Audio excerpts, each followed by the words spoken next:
اهلا بيكي في قناه انا وطفلي. النهارده هنتكلم عن مشكله بتقابل امهات كتير جدا، وهي الامساك عند الرضع وحديث الولاده.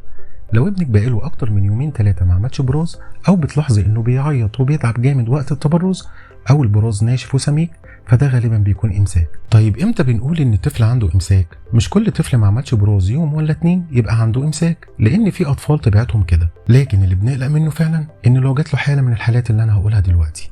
اول حاجه براز ناشف او صلب، او بكاء وقت التبرز، او انتفاخ في البطن، او مغص مستمر، او فقدان شهيه، او قله رضاعه. طب سؤال تاني، ايه هو اسباب الامساك عند الرضع؟ في كذا سبب ممكن يخلي الرضيع يصاب بالامساك، زي مثلا تغيير نوع اللبن الصناعي، او انك تدخلي له الاكل الصلب بدري، او قله شرب السوائل، او حساسيه من مكونات اللبن، او ممكن يكون الطفل لسه جهازه الهضمي مش مكتمل. طيب نتصرف ازاي وايه طرق العلاج؟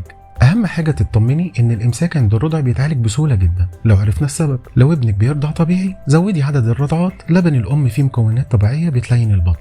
لو بيرضع صناعي، ممكن تكلمي الدكتور يغير لك نوع اللبن. بعد 6 شهور ممكن تبداي تدخلي فواكه زي الكمثرى والخوخ المهروس، ومعاهم كميات ميه مناسبه. اعملي لطفلك تمرين العجله، تحريك رجله الاعلى واسفل، وده بيساعد على تحفيز حركه الامعاء. ممكن كمان تعملي له مساج خفيف حوالين السره بحركه دائريه بايدك. لو الحاله مستمره، الدكتور ممكن يوصف لك لبوس او جليسرين او نقط ملينه امنه للاطفال. طب ايه هو اللي ما ينفعش تعمليه؟ بلاش تستخدمي البوس او ملينات بدون استشاره الطبيب.